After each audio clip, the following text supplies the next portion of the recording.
not have Archivist Elysiana in their main deck, instead opting to have a little bit more lean and mean consistency for removal options, and perhaps if he does run into a warrior, would be switching to that secondary deck. Any comments here, Ike, on this? In terms of the late game, because he has the Archivist Elysiana,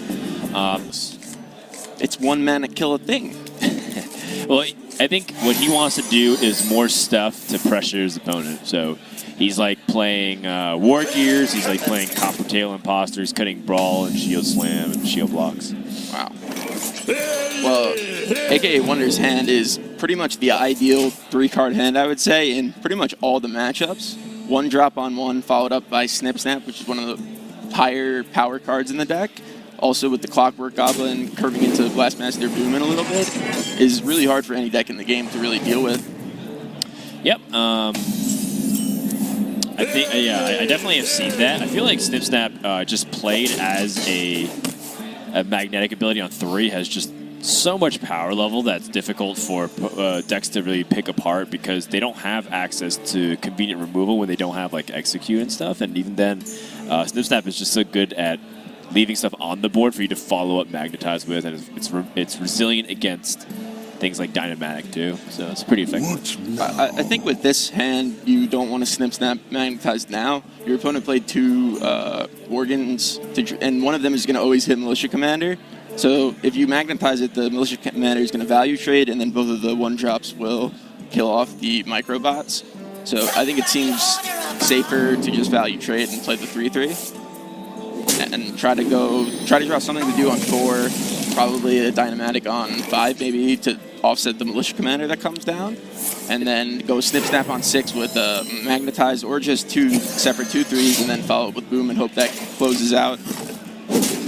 Yeah, I definitely see that. It does feel like no matter what you do though, you're going to fall behind on board.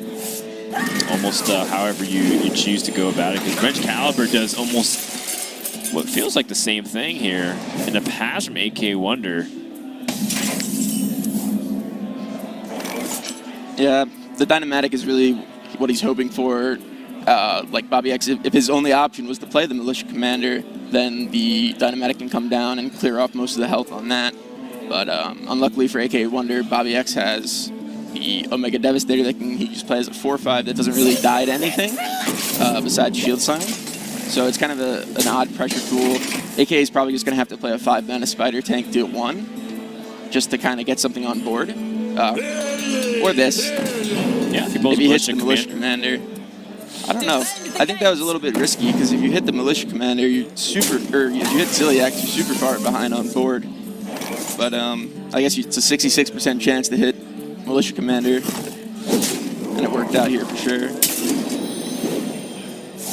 Yeah, I think it looks like AKAWonder was taking that risk, saying that if he falls that far behind, he's willing to maybe have some contingency plan. But in this case, now he has a nice clean board for his Snip Snap. Yeah, this is super hard for Bobbyex to be able to deal with outside of Shield Slam because we're looking at a 6 health interval with the Magnetizing of 2 of them, and Militia Commander is only going to come down for 5 unless AK doesn't Magnetize, but I don't see Shield Slam's the only reason to do that, but I think you play around what you know is in your opponent's hand, which are those Militia Commanders. So Shield Slam is good? I think Shield Slam is great. I think it makes it so that your armor cards kind of lends itself to a tempo kind of thing. If you remove a minion while you're pressuring with 1 mana with your armor, that's about as much tempo as playing a minion in that spot. But maybe the mechs are just this. I find this very surprising, considering the Militia Commanders. That you'd rather stack it all onto 1 minion. Yeah, it makes your opponent's options a lot harder. Bobbyex kind of has showed that he doesn't really have much to do. He shield blocked the last turn. He didn't really have anything productive to play on the board. So you definitely know he has Militia Commander. I guess you're okay with that because it gives you Dynamatic value. But we didn't play Boom on 7, which is very concerning to me. It's basically the best way to close in the early game. So if your opponent has like a late game hand, and you know you're disadvantaged in the late game because of the Archivist Elysiana and Bobbyex's main decking. So I think your best option is going to just try to kill him early and not try to stay for late game, kind of hang around for a while. So for AKAWonder, you'd rather him play stack the Snip Snaps and then play Blast Master Boom even with one bomb in the deck? Yeah, I think a 7/7, 2 boom bots, and a 4/6 Death Rattle make 4 micro bots is a very hard board for Warrior to deal with outside of exactly Brawl. So if they don't have Brawl, you're in basically a position that says, I'm going to close the game if you don't have Brawl. And generally my philosophy is if you have the opportunity to make a play that will kind of win you the game if your opponent doesn't have X card, you generally take it. But this worked out with the Ziliak's top deck Snips to magnetize on the Snip Snap. The Divine Shield is very hard for Warrior to deal with cleanly outside of Warpath, I would say. But you don't want to Warpath just Divine Shield because it's very low value. So he's going to have to take 5 just to get rid of the Divine Shield here. Yeah, it's like dealing a bomb damage. And now with 2 bombs being shuffled in, AKAWonder has that Blast Master Boom still waiting, but he can still go for the Dynamatic in this position. Yeah, kind of jumping on the Dynamatic value here I think is a little too good to pass up. This is the best Dynamatic you're ever going to get in the Warrior Mirror. And then just keep hitting him for 5 with this Snip Snap. It looks like he should be able to close unless Bobbyex finds maybe some Omega Devastators off of the assemblies. Maybe Ziliak's is the card I'm looking at for the most immediate value. Sort of, but those are all cards that feel like it's not playable, right? Because he doesn't have a Mega Devastator right now. It's 9 mana. Yeah, this turn you're going to kind of have to take the hit, but this is a full clear with Warpath here with the swing of the weapon. All 4 charges, clear board. The issue is it gives AKAWonder the initiative. If he has his own Omega assemblies, he can refill the board before you. But as you can see, AKAWonder doesn't, but he does have another strong tempo play with Blast Master Boom Augmented Alec. You walk into... Does Bobbyex have 2 or 1 Omega Devastator's main deck? He has 2. So you could play around the second Devastator. Now that you just draw the Mad Genius, you probably just do that, right? And then we wait for another bomb and then play the Blast Master Boom. Getting the Dr. Boom value online now has to be what you want to do. Gets the perfect hero power too. Beryllium Nullifier is a very hard card for Bobbyex to deal with again outside of a Mega Devastator. So you can kind of see how playing the early 4/5 comes into play a bit in the late game here. Well, Bobbyex still has the bomb plant, so this is bomb, I believe, 6. Yeah, and 6/7. 2 from the Wrench Caliber, one more from the Alec, and then 2 more here. So 5 bombs, right? He had 2 Wrench Calibers total that he played, so and then one of them bombs, shuffled an extra one. Yeah. So, well, now we're down to 5. Yeah. And then Bobbyex still has 1 bomb in his hand, I believe. Or not in his hand, in his deck. But he did pick up a very, I think, important card in the matchup, although it's not in the deck. The Boom Reaver is a very sizable minion that also progresses your board state with the rush minion from your deck. If you hit about on average a 3/3, a 3/4 of stat line, and then you get that 7/9 body to stick around. It's going to walk into AKAWonder's Omega Devastator number 2, but it is something to do that is proactive at least. I like shooting face. This bomb doesn't really... yeah, okay. Clearing the bomb makes sense in case there's Snip Snap. Yeah, and Snip was drawn. So, I mean, Bobbyex doesn't have that Dr. Boom Mad Genius. So even the Boom Reaver not having Rush here, pretty annoying. Yeah, it's looking like AKAWonder is kind of coming away with this game here. Bobbyex doesn't really have any removal tools. He kind of drew those awkward cards in the matchup that AKAWonder actually got really good value off of both of his Dynamatics, which is something that you don't normally see in the matchup. Bobbyex kind of has his hand clouded by these 2 Dynamatic. It's and a 9/9, a 9-mana 7/7 that's just kind of unplayable. This would be a good time for a master plan. This seems pretty hard to pass up in a Mega Devastator dealing 10 damage to the Boom Reaver, but it looks like AKAWonder's favoring the Nullifier in this spot. So the Nullifier is more aggressive, I would say, push more damage immediately. But I tend to agree, a 9 damage Omega Devastator is not something you're going to see every day. The Beryllium Nullifier is always going to be a magnetic. I think this is actually good for AKAWonder. He has a lot of life, so if Bobbyex does draw that Dr. Boom, it's not going to be as impactful right away. Well, it still would get a full board, but yeah, I know what you mean. Like if you can drain the bombs at before. 2 bombs now. He's 2/3. I think he has 3 left. 3 left? All right. This is impossible. This is good, though. It plays around Brawl. 2 4/5s are pretty hard to deal with, actually, without Dr. Boom Mad Genius's rush effect on your mechs. He's definitely going to have to hit something good off of this assembly. Those are not great. The Clockworks are great in the matchup, but not when you're staring down 2 4/5s here that are going to hit you for 8.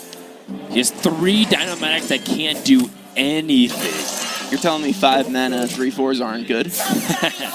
I'm saying 5 mana 3/4 that has a battle cry deal 5 damage is pretty amazing. Not in this matchup. Another bomb now to combo with these Alex. Is this just death? It's 12, right? It's 12. It's very close.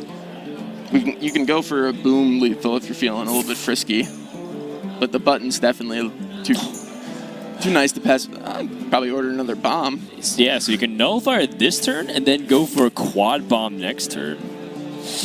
Well, what you also can do is just play the bombs this turn and then follow up and close the game out with the boom next turn. That's true, too. If you shuffle 2 more bombs in, that makes 3 in the deck total, summoning max boom bots. Yeah, I think that's... You also get the rush effect of the 3/3 to kind of trade into the Eternium Rover to make sure he doesn't magnetize and kind of get some armor out of there. Yeah, with Snip Snap, there is the opportunity for Bobbyex to get a lot more armor off that. Just want to limit your opponent's option here. Try to think of how you could lose. I think Ziliax is the card you think about most here. Magnetizing on the 1/3 is pretty powerful, although the 3/3 also is pretty good here. Just kind of gets that heal. Bombs are not what you want to draw when you're at 7 HP. He's actually just dead on board, right? It looks like that is the case here because you just can't even eliminate everything. So, he can Dynamatic and then trade the Snip Snap. Yes, I believe so. It's still, you don't have the attacks present to kill both 4/5s. Right, there's just not enough actual bodies to start colliding into things. Yeah, because the Kaboom Bot only deals 4. Yeah, that's game 1 AKAWonder. This is a super important game to win, seeing as Bobbyex has that extra edge in the primary game. I mean, when you're playing best out of 3 specialists, 1 win, you only need 1 more after, right? So if your secondary deck, even if your secondary deck has a 40% win rate and your opponent has a 60% against your rogue path to win, but I definitely think having a Fairy Dragon sideboard is something you want to do in any like aggro deck that you're playing in this tournament. Whether even if you're like a Mech Paladin, maybe you could throw in some Fairy Dragons. So you're unironically calling a Warrior an aggro deck. Yeah, Warrior is an aggro deck. Bobbyex is kind of making it a more controlled deck, putting in those Karen and double Mechanical Whelp Undertaker package. But I think, honestly, it's going to come back to be a little bit of a disadvantage for him because AKAWonder's got that hand that's going to put on some pressure. We have Clockwork Goblin followed up by a 4-drop with Wrench Caliber. Bobbyex does have those 2 Militia Commanders to fight back on board, so he might be pretty safe here. But I definitely like this from AKAWonder. He's recognizing what the matchup is about right now. He's the aggro deck. Your opponent has a slow package coming in, so let's just try to jam as many guys as we can quickly, not wait for this 3-card Omega assembly in 8 turns. So that's a buff card, Dan. It's a 2/6 now. Well, I mean, he did slow his deck down a little bit with this secondary deck choice with his own Cairn, but he does have the Sephorium Bomber. Yeah, the Sephorium Bomber, I think, is a card that generally Warriors in the mirror side out Dynamatic. Bobbyex didn't actually do that, so it gets a little bit worse there. But generally, Sephorium Bomber is pretty good in the matchup, just as a 5/5 on 5, put some pressure, shuffle a bomb in, kind of something you could spend your mana on being a little bit productive. Yeah, the Coin Militia Commander is going to offset any of the pressure that AKAWonder is going to try to put on early here. It is pretty funny to me that at the World Championship, people were dumping on Bomb Warrior a lot, right? That was it was making fun of how, like, if you played Bomb Warrior instead of Control Warrior, and people were even talking about the Sephorium Bombers and how, like, you know, making fun of it. You know, and then all of a sudden, like a month and a half, 2 months later, it's like it's kind of funny to bring Control Warrior. You bring Bomb Warrior instead. To be fair, I think the Sephorium Bombers are not good in your primary deck ever. Worlds was a conquest format, so you couldn't sideboard it out. Sure. So Sephorium Bomber you never didn't go have full bomber. You don't Sephorium Bomber at Worlds. It's not that good. It's 5 mana 5/5, Dan. Hey, as opposed to the 3 mana 3/3. But at least it's a back. But 3 is cheaper.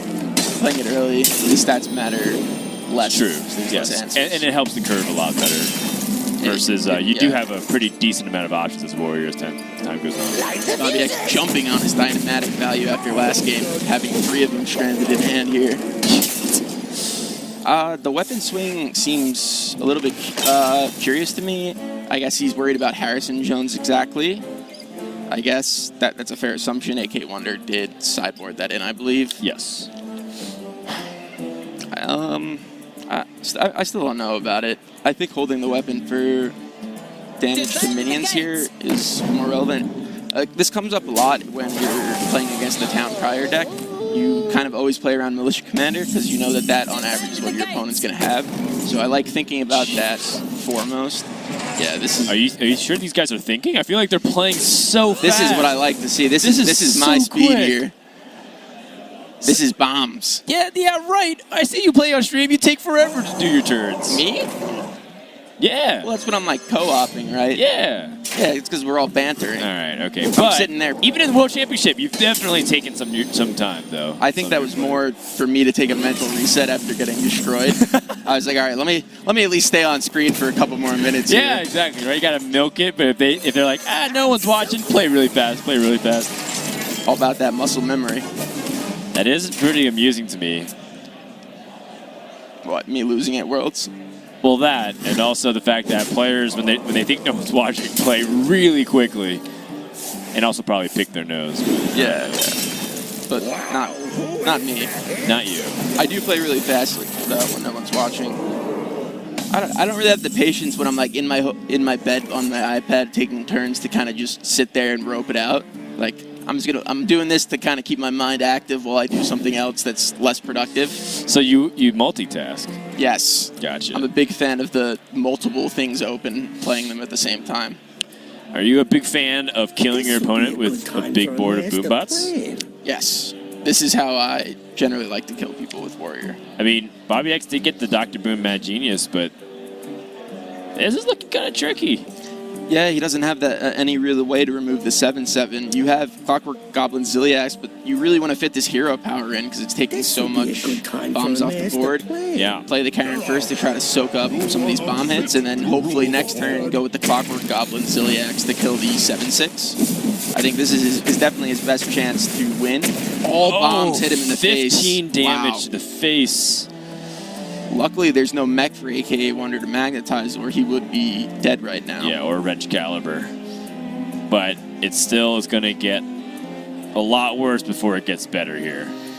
Yeah, well, if he survives this turn, and the Clockwork Ziliax is going to give him 6, and then every attack into it is going to give him another 6. I think he comes out of this alive if AK doesn't find a way to put enough pressure on this board right now. But the triple snap on 9 is something that is pretty hard to pass up. You know that Bobbyex has no shield slams or ways to remove a single target big minion, so I'd like to see 3 magnetized snaps on each other. Yeah. I think that should be close to checkmate. Especially because, it's better against the Warpath and stuff too. That's like the only way they can deal with it after. If you spread thin, you're opening yourself up. Yeah, again, he chose to spread it out a little bit more.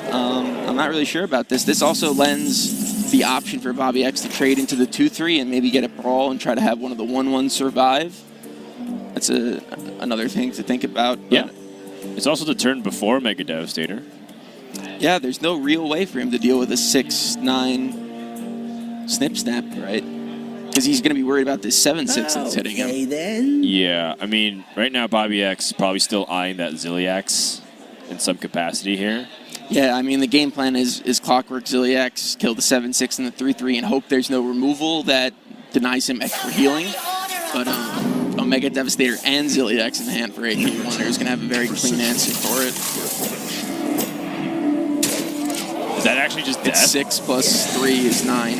It's just that. That is game. Unless he draws bombs that are not in his deck.